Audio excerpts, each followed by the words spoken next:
with snow and avalanche study establishment, and there are many other very important committees of the Supreme Court uh, and other boards like National Wildlife Board, CWC for rivers, CGWB for groundwater, and so on. Institutions किधर Pardon? institutions किधर किधर हैं The institutions are at the central level, but they have their counterparts at the state. For example, you have central groundwater board, then in the state you will have the state groundwater board, right? If you have the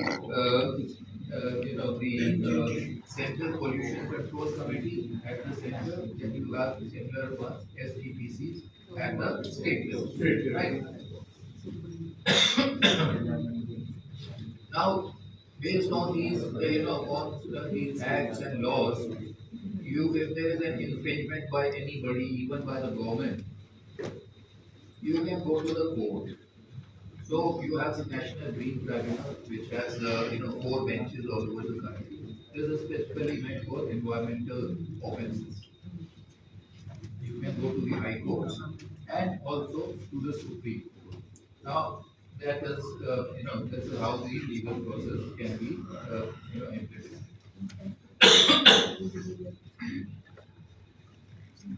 Now, the Natural Heritage Division at INTACH does things somewhat differently as compared to many other environmental NGOs or environmental consultancies, which are dealing with hardcore environmental matters. Now, we hold that nature is the mother of culture, right? And if culture thrives, so will nature, right? Now, this is a neat statement. You can think over it. For example, I'll just illustrate to you the next slide.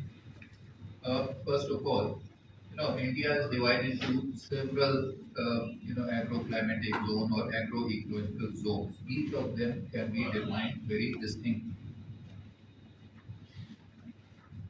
I'll give you the example of Jammu and Kashmir. Now, as you know, as you can see the line of the Indus, and Indus is becoming a very popular word these days. North of Indus, you have Ladakh, right? And south, you have the Kashmir Valley. Ladakh is a cold desert, and you know that the architecture of Ladakh, the dress of Ladakh, the language, everything is different. But when you come to the valley, things are entirely different. Why? Because each of these are expressions of culture, whether it's language, music, anything, and that comes springs from the natural conditions in which you are placed. Take Rajasthan. See this.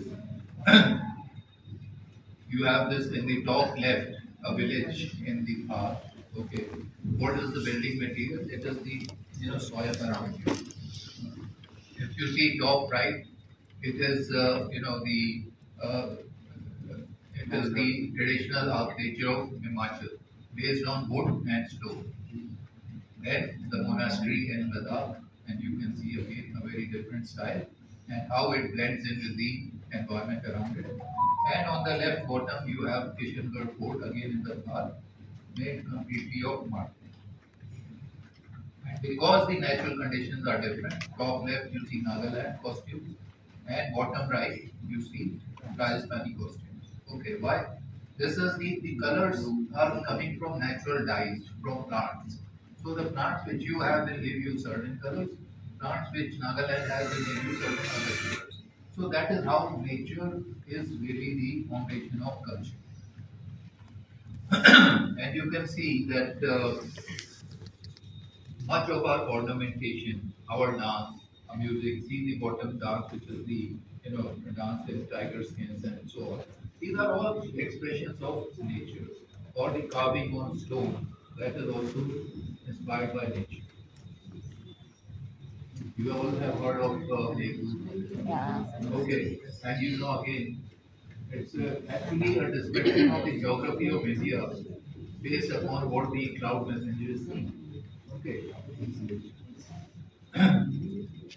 Or word Tagor's famous poem, I wanted lonely as a cloud that floats on high over waves and hills. Then all at once I saw a crowd about the golden daffodils. Nature can teach humans many lessons. So the first is by Rahi. धीरे धीरे रे मना धीरे सब कुछ हुए माली सींचे सौ घड़ा ऋतु आए पर हुए. That is, it can happen only when the time is right. Nature does not hurry, yet everything is accomplished, and so on. The tree does not deny shade even to the woodcutter.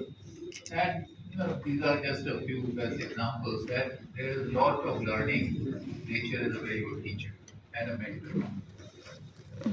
Here is a quotation from the recently departed Pope Francis.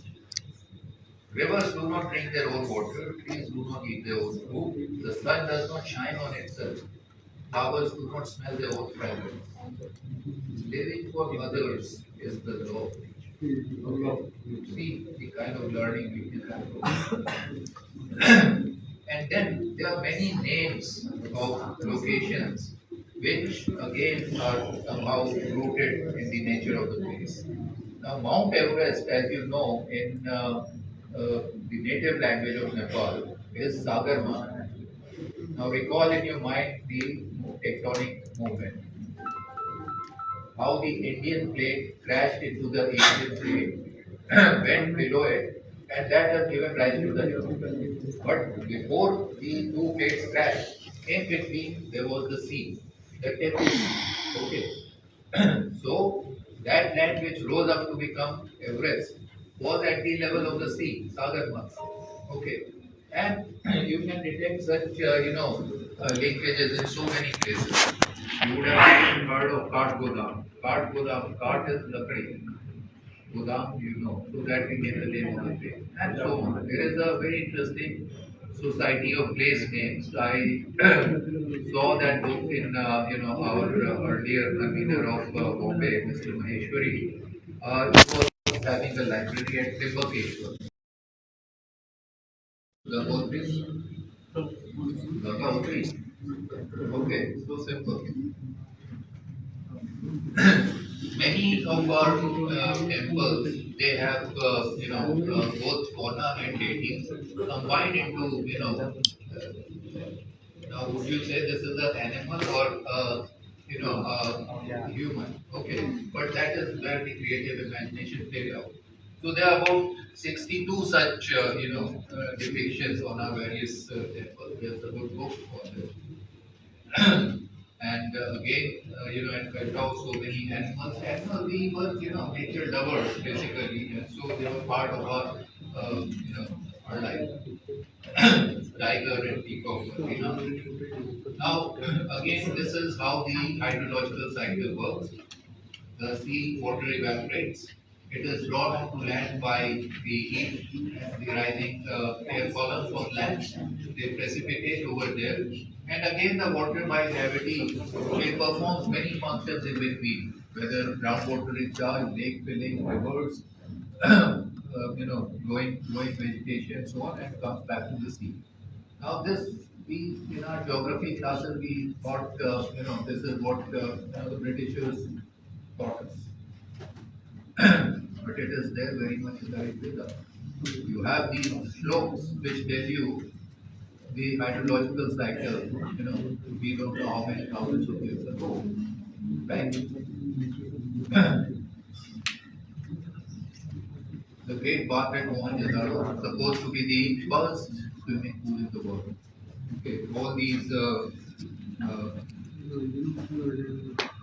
structures around it are meant for solutions and changing rooms kind of thing. But this is the Great Bath, and this was built by rainwater harvesting, by study of topography, which drew the water into this. On the Kaveri, we have this grand elephant, 2000 years old, and it is still functioning. Right? So this was made by the Cholas on Kaveri, and it's very much a national water heritage. You are very familiar, I suppose, with the beautiful step wells we have in the western parts of the country. And several, water is of course a very divine element in all our, religious activities.